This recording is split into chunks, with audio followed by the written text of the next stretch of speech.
경제 전문가의 원포인트 레슨. 꼭 알아야 할 정보와 이슈를 알기 쉽게 풀어드립니다. 대한민국 경제 고수와 함께 투자의 맥을 짚는 KBS 1라디오 경제쇼. 진행의 성기영 아나운서입니다.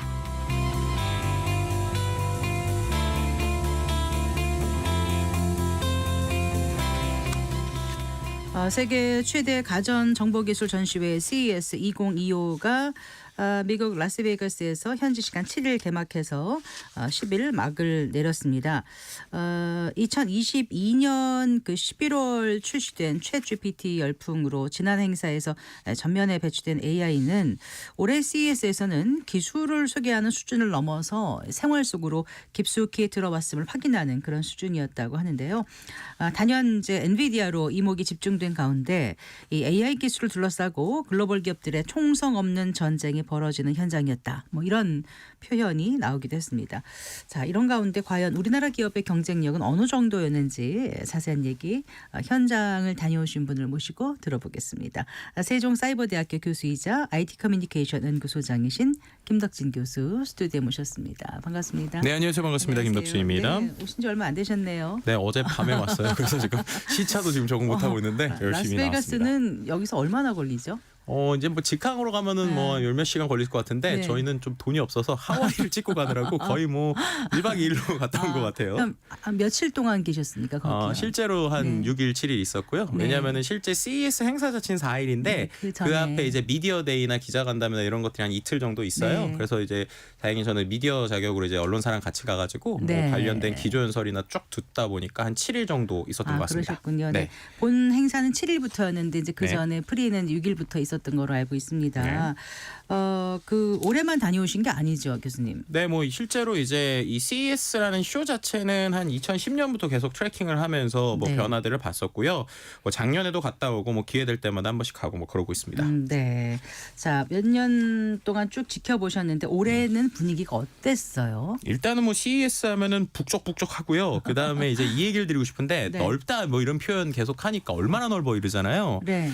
이게 우리로 치면은 그냥 그 전시장이 네. 그 강남역에서 한 네. 잠실 뭐 그 정도? 까지. 네, 그게 다 그냥 전시장이라고 보시면 돼요. 그러니까 그런 호텔들이라든가 컨벤션 센터 이런 데에 군데군데 열리는 거죠. 정확하게 표현하면 이제 라스베가스 컨벤션 센터라는 LVCC를 중심으로 네. 움직이는데 이 컨벤션 센터 안에서만 거의 끝에서 끝까지 걸어가면 몇 시간이 걸려요. 그런가요? 네. 제가 라스베가스를 다녀온 적이 있는데 하도 오래돼가지고 네. 그 기억은 잘 안 나는데 그렇게 네. 그게 넓었습니까? 네, 실제로 확장이 계속 되고 있고요. 또 그뿐만 아니라 그 옆에도 원래는 네. 일반적인 그 뭐 주차장이었던 데가 갑자기 이제 호텔이 돼가지고 그 네. 안에서도 열리기도 하고 뭐 그런 식으로 해서 실제로 그것 자체를 우리가 말하는 한 이 행사 한 네. 3.5일 정도거든요. 왜냐하면 4일이긴 하지만 마지막에 거의 철수하니까 그래가지고 3.5일 동안 다 본다는 건 거의 불가능합니다. 그렇죠. 네, 그렇기 때문에 결국에는 일종의 저는 그 CES를 진행하는 CTA 측이 네. 일종의 헝거 마케팅을 한다고 생각해요. 그게 그래서 무슨 말씀이세요? 헝거 마케팅이라는 네, 그러니까 게요? 정말로 쉬지 않고 다 봐도 혼자 네. 다 못 보니까 못 본 거 내년에 또 보러 와야지 약간 그렇게 하는. 네, 왜냐하면은 실제 네. 이번에 CES 2025년에도요 네. 166개국의 4,800개의 기업이 참여했고 14만 명 이상이 둘러봤거든요. 네. 그런데 이제 좀 재밌는 게 거기 나오는 기술 중에 한 절반 정도는 작년에 나온 기술들이 좀 있어요. 네. 그러니까 거꾸로 말해서 작년에 본 거랑의 흐름도 보고 전체적으로 봐라라는 거고요. 네. 그다음에 이제 또 CES 얘기할 때 꼭 말씀드리고 싶은 게 요즘에 막 그런 얘기 되게 많이 나오더라고요. CES에 우리나라 사람 왜 이렇게 많이 가냐.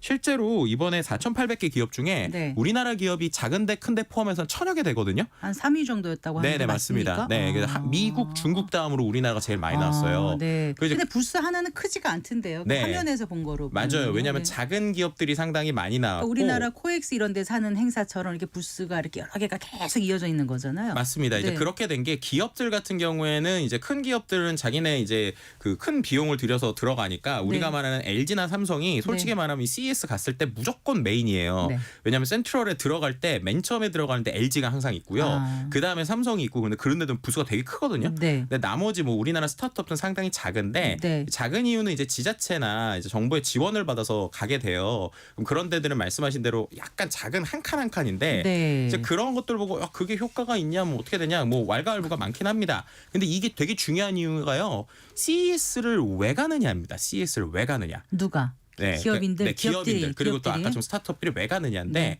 일반적으로 우리가 CES를 언론에서 많이 보니까 이거 트렌드를 방문하기 위해서 보는 거나 이렇게 생각할 수 있잖아요. 그런 건 일반 방문객들의 얘기고 실제 이 쇼는요. 네. 그 구매와 이제 판매가 일어나는 B2B 바이어들을 위한 쇼예요. 네. 그러면은 왜 요게 가느냐? CES를 진행하는 협회가 CTA거든요. 미국 소비자 기술 협회. 네. 미국이라는 거예요. 미국. 네. 이 얘기가 왜 중요하냐? 실제로 거기 가시는 분들은 미국에 팔기 위해서 가는 겁니다.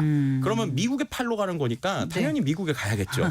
네. 근데 이걸 왜 이야기를 하냐면 올해 중국 기업들이 상당히 많이 나왔거든요. 네. 근데 중국 기업들이 다시 나온 이유가 미중 무역 갈등이 조금 완화되고 있는 것도 있지만 중국 내수를 중심으로 움직이던 스타트업들, 중국 스타트업들이 중국의 경기가 안 좋으니까 자기네들 팔 게 없는 거예요. 네. 그래서 이번에 미국에 다 나온 겁니다. 그러니까 우리 거 사달라고. 네. 그러니까 결국에는 이제 뭐 여러 가지 부작용에 대한 얘기도 있지만 분명한 거는 우리 시장만 보기에 어려운 우리 기업들이 분명히 좀 미국에 진출할 수 있는 어떤 기회의 차원에서는 이런 CES가 좀 의미도 있다 이렇게도 말씀드릴 수 있을 것 같습니다. 네. 스피어도 네. 스피어에서도 열린 거죠. 이번에 그게 상당히 흥미로웠는데요. 네. 말씀드린 스피어가 뭔지 모르시는 분들 좀 말씀이 되면 작년에부터 이제 생긴 라스베가스의 명물인데 네. 이 녀석이 이제 아주 고화질의 이제 화면이 있어요. 네. 우리로 치면 예전에 마이맥스 이런 식으로 화면 꽉 채우는 건데 네.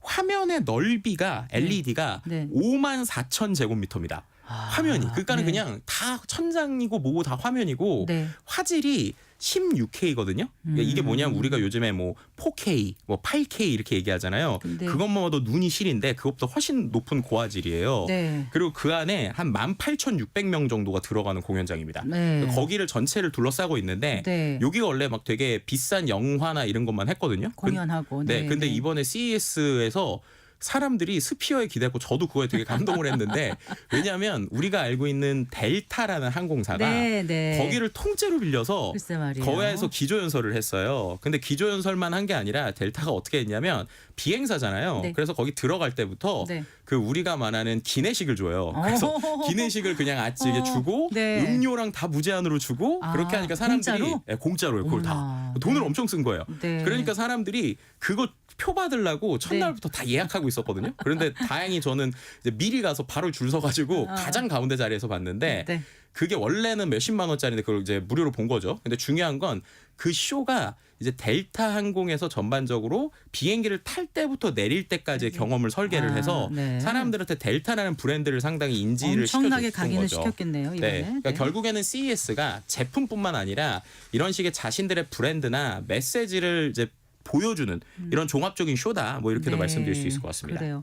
그럼 이제 그것도 흥미롭게 지켜보셨고 어떤 게 또 가장 흥미로웠던가요? 좀 흥미로웠던 것 중에 또 이제 여러 가지 뭐 체험하는 것도 있지만 제품에서 가장 흥미롭게 본 것 중에 하나가 전기로 소금 맛을 내게 해주는 일렉트릭 솔트 스푼이라는 게 그 나왔어요. 뉴스에서 봤어요. 동그랗게 네. 그냥 보통 근데 그게 짠맛을 느끼게 해준다면서요? 그러니까 그게 이제 제가 직접 체험을 해봤는데 이게 왜 해보셨어요? 중요하냐면 네. 이게 왜 중요하냐면 일단 이걸 만든 회사가 기린이죠. 일본의 기린이라는 회사인데 네. 우리가 뭐 음식 식재료로 알려져 있는 회사잖아요. 네. 근데 이 회사에서 이거를 왜 만들었는지 이 트렌드랑도 중요합니다.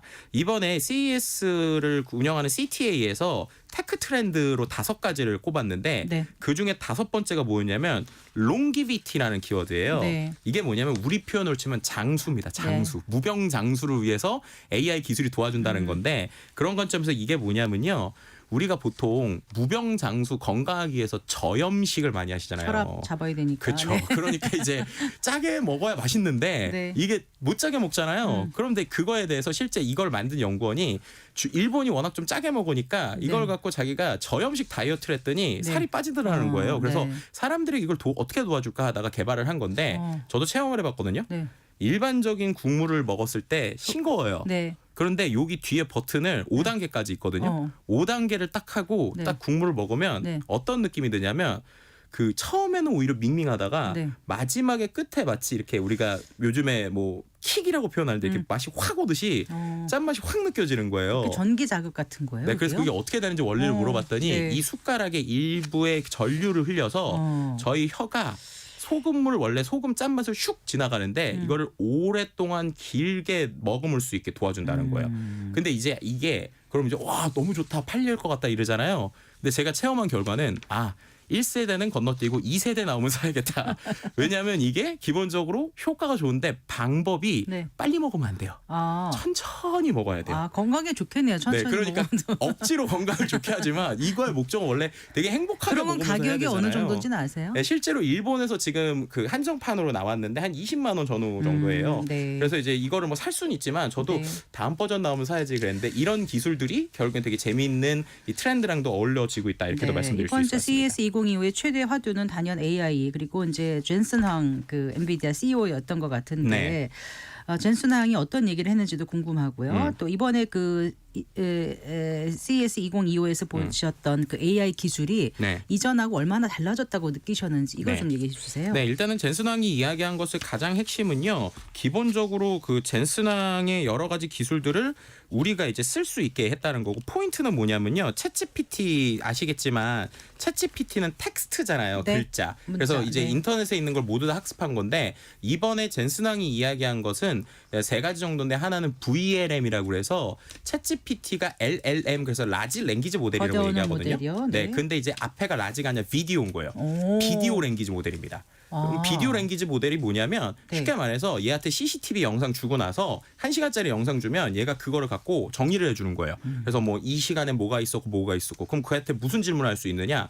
야 내가 CCTV에서 봤더니 갑자기 저기 짐이 떨어져 있던데 이거 왜 떨어진 거야? 라고 물어보면 이 녀석이 23분쯤에 실제 작업을 하시는 분이 작업하다 떨어져서 이렇게 되는 거예요 라는 걸 얘기해 준다는 거예요. 야. 근데 이렇게 만든 모델을 젠슨왕이 이번에 오픈 소스, 그러니까 누구나 쓸 수 있게 공개를 했다는 겁니다. 근데 이거를 쓰려면 그 대신에 엔비디아의 GPU를 써야 돼요. 그러니까 이런 식으로 플랫폼 전략을 하는 것들 네. 이게 하나 있었고 두 번째는 이게 가능해진 이유가 뭐냐면 AI가 영상을 엄청나게 학습을 한 거거든요. 네. 근데 그 학습을 왜 어떻게 했느냐? 원래 이 GPU가 게임을 위한 거잖아요. 네. 근데 게임 요즘에 보면 완전 현실하고 똑같거든요. 네. 그게 왜 그러냐면 물리 법칙. 그러니까 실제로 바람 불고 무게감 있고 이런 거를 AI가 다 이해를 해서 그 안에서 가상으로 시뮬레이션이 되는 거예요. 네. 그래서 이거를 갖고 이제 어떻게 되느냐? 야 만약에 니네가 실제로 로봇을 만들고 싶은데 로봇이 데이터가 없잖아? 쉽게 말하면 게임에서 시뮬레이션 하면 돼. 왜냐하면 현실하고 똑같으니까. 그럼 이거를 갖고 너네가 공부를 시키면 결국엔 너넨 기계만 있으면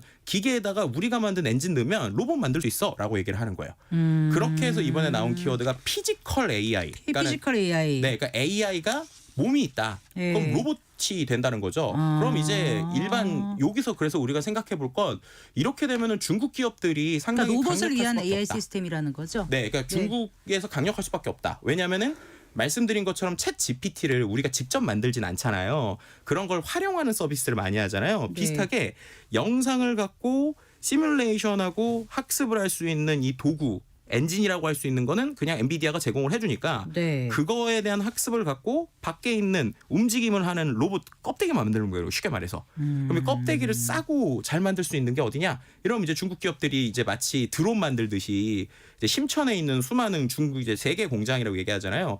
그런 데서 여러 가지가 나오다 보니까 그 부분에 있어서 우리가 지금 이번에 중국이 왜 강력하냐 이번에 CES에서 네네. 그런 이유들이 그런 맥락이라고 말씀드릴 수 있을 것 같고요. 네. 그 외에 또 이제 AI 혁신에서 좀 많이 보였던 것 중에 하나가 좀 글래스 기술이에요. 글래스? 네, 스마트 글래스인데 이게 진짜 쓸만하게 바뀌었다는 겁니다. 글래스가 무슨 의미예요? 안경이요. 안경. 근데 안경에 네. AI가 들어가는 겁니다. 실제로 제가 지금 차고 있는 게 네. 이게 AI 안경이에요.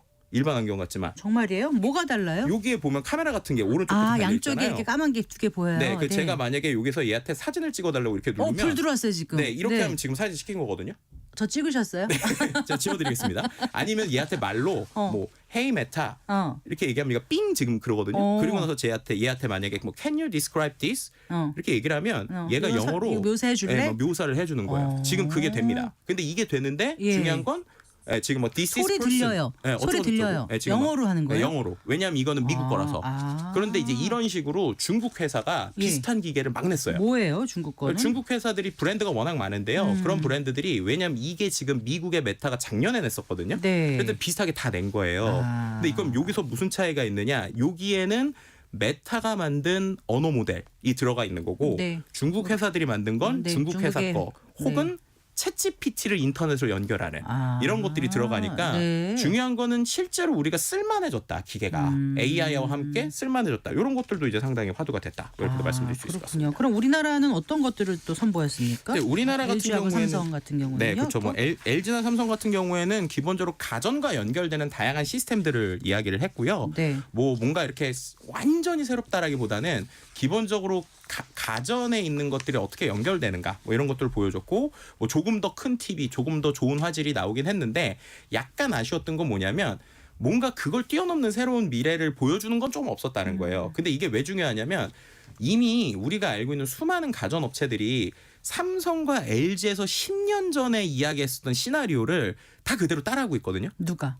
중국 회사들이. 아, 네, 네. 네, 그러니까 뭐냐면 예를 들면 이런 거죠. 뭐 우리가 뭐 냉장고 안에 음식이 어떻게 남아 있는 거를 TV로 연결해서 자동차와 연결하고 막 이런 것들. 네, 네. 근데 이게 진짜 이제 현실이 된 거거든요. 네. 그래서 이 현실이 된 것들을 보여준 게 이제 삼성과 LG인데 이제 중국 기업들 TCL 같은 데들 네. 이런 데들 일본 기업들도 예. 10년 전에 우리나라에서 만들었던 시나리오를 똑같이 한다는 거예요. TCL에서 한 게 요번에 뭐 에임인가? 네, 그렇게 해가지고 실제로 말씀하신 것처럼 에이미는 AI 로봇 같은 거죠. 네. 그래서 이제 그런 것들에 대한 봇이 이제 실제로 감정적인 교류도 하고 로봇 네, 그렇죠. 보시라는 게. 네. 그렇죠. 그래서 네. 이제 이 녀석이 실제로 뭐 TV나 연결되고 이런 건데 실제 이런 시나리오나 쇼들은 우리나라 회사들은 2016년부터 계속 얘기를 했거든요. 네. 근데 이제 이렇게 똑같은 시나리오가 됐으면 그 다음에 사람들이 구매할 때 뭘 생각할까? 가성비거든요. 그렇죠. 그러면 이제 이 입장에서 우리가 고민이 네. 돼야 되니까 네. 그 다음 혁신으로 좀 가야 될 필요는 있다. 우리나라 회사들도. 네. 이런 대기업들에 대한 이야기를 할 수 있을 것 같고 네. 그나마 이제 하이닉스 같은 경우에는 우리가 알고 있는 HBM 뭐 이런 데서의 혁신을 보여주는 이런 모습들을 좀 볼 수 있었습니다. 그러니까 챗GPT가 처음 나올 때보다 충격적이진 않지만 그렇게 뭐 혁신이 보이지 않는다는 일부 평가도 있지만 그래도 본격적으로 일상으로 좀 AI가 들어왔다. 이걸 좀 느끼게 하는 그런 CES가 아니었나 이런 생각이 들어요. 근데 네, 이제 네, 과거에는 이제 CES 하면은 뭐 라스베가스 모터쇼다 이런 얘기도 많이 했었던 것 같은데 이제는 자동차에서 탈피해서 새로운 미래 기술들이 많이 선보여지는 것 같습니다. 네, 맞습니다. 실제로 이제 우리가 말하는 일반 자동차 말고요. 이게 거의 모든 것에 연결돼 있는데 이번에 보였던 트렌드 중에 하나는 큰 것들이에요. 큰 것들. 예를 들면 엄청나게 큰 트랙터, 엄청나게 큰 농약 뿌리는 기계, 엄청나게 큰 무인 잔디깎기 이런 게 다 사람 없이 무인으로 하고요. 그런 것들을 보여주는 게 존디어 같은 회사고 또 캐터필러라고 하는 중장비 회사가 있는데 저도 체험을 해봤는데 그 현장에서 원격으로 제가 포크레인을 움직이잖아요. 네네. 그러면 몇백 킬로 떨어져 있는 다른 주에 디지털 있는 트윈인 거죠, 그게. 이거는 이제 디지털 트윈이 아니라 현실을 직접 현실하는 연결하는 거예요. 거예요? 원격으로. 어. 그래서 실제 공사 현장에 네. 그들이 포크레인을 갖다 놓고요. 제가 여기서 움직이잖아요. 라스베가스에서 네. 움직이면 그러면 저쪽 다른 주에서 포크레인이 움직이는 거예요. 그래서 제가 막 놀래가지고 이거 떨어뜨리면 어떡해 그러는데 이게 이제 중요한 거는 쉽게 말해서 기술적으로 아주 디테일한 것들이 있을 때 한 사람이 원격으로 여러 가지를 연결해주는 이런 네. 것들도 좀 보여줬는데 예. 근데 이런 것들은 이제 어떻게 보면은 아주 큰 장비들이다 보니까 우리나라에 적용하기 또 어렵지 않느냐는 얘기를 하거든요. 그렇죠. 그래서 아까 잔디깎기 그렇게 큰 거 어디다 쓰나 제가 여쭤보려고 그렇죠. 그랬어요. 그래서 그러지 이제 않았어요. 우리나라에 한국판 존디어라고 불리는 대동이라는 회사가 있어요. 네. 그래서 대동은 실제 우리나라 사이즈에 맞는 논과 밭에서 움직일 수 있는 조금 작은 무인 트랙터나 무인 운영을 보여주면서 농업 역시도 이제 모빌리티로 혁신된다라고 네. 하는 모습을 좀 보여줬었죠. 아, 그래요. 아, 말씀을 들어보니까 흥미진진하고 네. 더 많이 여쭤보고 싶은데 시간 제약이 있어서 네. 이번에 많은 것을 이제 보고 느끼셨을 텐데 앞으로 우리 기업들이 이번 CES를 통해서 어떻게 좀 나아갔으면 좋은지 네. 그 발전 방향에 대해서 끝으로 좀 네. 말씀해 주세요. 지금 이제 중국 업체들이 아까 말씀드린 대로 그 특히나 이런 엔진들, 그러니까 AI 엔진들을 만들어주는 데들을 탑재해서 움직이고 있거든요. 그럼 우리는 제조를 어떻게 할 수 있느냐 생각해 보면 저는 예전 세운상가를 떠올려야 된다고 생각해요. 이게 무슨 말이냐면 예전에 세운상가에서 미사일도 만들 수 있다 이런 농담이 나왔었거든요. 네, 그만큼 수많은 제조 이제 조달 시제품 제작들이 있었는데 네. 이런 기술들, 그러니까 수많은 것들을 가지고 움직이는 거고 제일 중요한 건 빨리 해보자, 빨리 시도해보자. 수많은 걸 해보고 엎어지더라도 만들어야 된다. 네. 그래서 두려워하고 걱정하기보다는 지금은 시도해야 될 때다. 이런 얘기를 좀 드리고 싶어요. 네. 우리나라 기업들이 언제부터 되게 안정적인 것들을 많이 보게 되는데 중국 기업들을 볼 때 가장 놀라운 건 시도해보고 안 되면 접고 또 하는 거거든요. 그 중국 정부가 좀 많이 좀 지원해주고 그런가요? 그럼 차이가 좀 있습니까? 그런 우리하고? 부분들도 있고 아무래도 우리가 말하는 부품 생태계나 이런 게 되게 잘 만들어져 있어요. 그래서 그런 부분에서 좀 시도를 해야 되는데 우리나라 이제 보면은 또 기술 혁신 기업들 같은 경우는 그래도 그 안에서 좀 살아남는 기업들이 있어요. 뭐 예를 들면은 AI의 도구들을 이제 인베디드하는 뭐 마음 AI라든지 네. 아니면 이제 소프트웨어적으로 인베디드하면 장착했다는 건가요? 네, 그죠. 그래서 이제 거기다가? 실제 아주 이제 소형으로 만드는 네. 아니면 챗 GPT 같은 거를가 다 못해주는 업무용 솔루션을 도와주는 뭐 영림원이나 네. 삼성 SDS나 폴라리스 오피스 같은 회사들 네. 같은 경우에는 또 소프트웨어적으로 잘하거든요. 그래서 네. 결국에는 특화될 수 있는 영역, 우리가 잘할 수 있는 걸 빨리 시도해 보면서 만드는 이런 좀 실행력이 지금 필요한 시대다. 이렇게 좀 말씀드릴 수 있을 것 같습니다. 이번에 그 교육업체에서도 신기술을 선보였다고 하더라고요. 네, 맞습니다. 네. 이제 웅진 같은 경우에 실제로 어떤 걸 보여줬냐면 우리가 알고 있는 동화책들을 바로 네. 이 챗GPT 이게 그 이제 이 기계에 비춰주면 그거를 언어들도 수십 개 언어로 이제 읽어줄 뿐만 아니라 엄마의 목소리를 30초 정도만 3분 정도만 학습을 시키면 엄마 목소리도 읽어주고요. 그다음에 엄마 목소리는 듣기 싫어가지고 공부 안 하는 거 아닐까요? 아니면 아이들한테 이제 웃자고 피곤할 하는 때 이제 얘기고요. 읽어줄 네. 수도 있을 것 같습니다. 네. 아 그런 게 이제 구현이 되는군요. 네, 네, 네. 그러니까 실생활에 AI가 얼마나 이제 가까이 다가올 수 있을지 내년 후년 거듭하다 보면 더 많이 정말 그 발전이 될 거라는 생각이 드는데 네.